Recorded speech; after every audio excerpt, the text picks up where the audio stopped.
It's no secret and no surprise that we've been asking Polaris for a shorter version of their Assault since it was brought to market.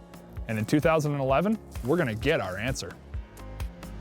While we were searching for a 136-inch version of the Assault, there's no arguing that this 144 with tipped rails will do the trick just fine. In fact, Polaris is able to appeal to a broader market with the 144 by 1.352 in-season lug design, shorter than other competitive models, but still more than capable of shoveling snow in even the deepest conditions. Polaris will also offer a limited 2-inch lug design for mountain riders this spring, like we're riding today.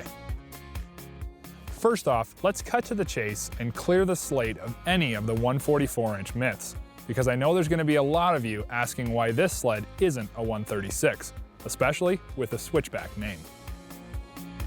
Here's the deal. The 144-inch track at 15 inches wide actually creates the same footprint as all of Skidoo's Renegades with 136-inch tracks, because they run 16 inches wide. Trust me, I've done the math. Now, if we really want to get technical, because of the tipped rail design on this Assault, you're actually going to exhibit less push in the corners because the rear of the track experiences less ground pressure and starts to angle upwards in the last few inches of the rail profile. Visually, it's pretty obvious that this ain't no IQ. For 2011, the Assault goes pro ride with the same front end as the Rush, except out back, it's got a conventional skid frame and a straight tunnel. The Rush rear end isn't an off-trail skid by any stretch of the imagination. However, the Pro Ride front end design has powder written all over it. Being able to adapt the Pro Ride to a straight tunnel sled means that you not only benefit from the reworked front end, but that huge weight savings are realized, whereby also creating a multi-use platform that can span a much broader target of riders. The first thing I noticed when I got my butt on the seat of the new Switchback Assault was the narrowness of the sled. Now, the old IQ Assault really felt wide because it had a conventional clam-style hood, but you know what? The new Pro Ride is anything but conventional.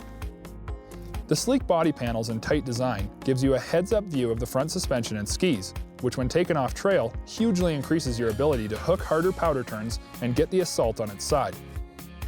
Once initiated, the sled almost begs you to throw your leg over the seat and get your elbows into the powder. The wide and sharply knurled running boards are built to grab your boots and keep them there, while the now adequate relief holes allow the snow to clear out with ease. While this may not seem like a big deal for trail riders, if you ride in the powder, you know that kicking out frozen snow and ice can be an issue. For 2011, the Switchback Assault is available as an 800 only, and rightly so. Now, previous year 800s have suffered from a slight stumble or hesitation in the motor, but in 2011, that's miraculously been cured. Power delivery is smooth and consistent and lets you know that from day one, the Pro Ride chassis was meant to be much more than just the Rush. This sled seems to freewheel with ease, and the 800 will spin the 1.352 or 2-inch in any depth of snow without a sense of hesitation. The most noticeable change with the 800mm is in tight treed or hard carving situations. No longer do you get the delay in power or a feel of a stumble when making a quick snap of the throttle, keeping your confidence high and, more importantly, your momentum going forwards. The suspension on this sled is very similar to previous year Assaults, and while we've had issues with Walker Evans shocks being valved a little bit too stiff, for 2011, that's not the case. Whether it's the weight savings from an aluminum rear bumper and drilled out tunnel or the new Pro Ride front end, this sled suspension is happy on or off the trails. Assaults are known for deep powder domination, while Switchbacks are trail sleds with off-trail capabilities. The blending of these two models has created a snowmobile that truly captured what a flatlander wants from a free ride sled, and that's a comfortable ride on the trails and a competent sled off them.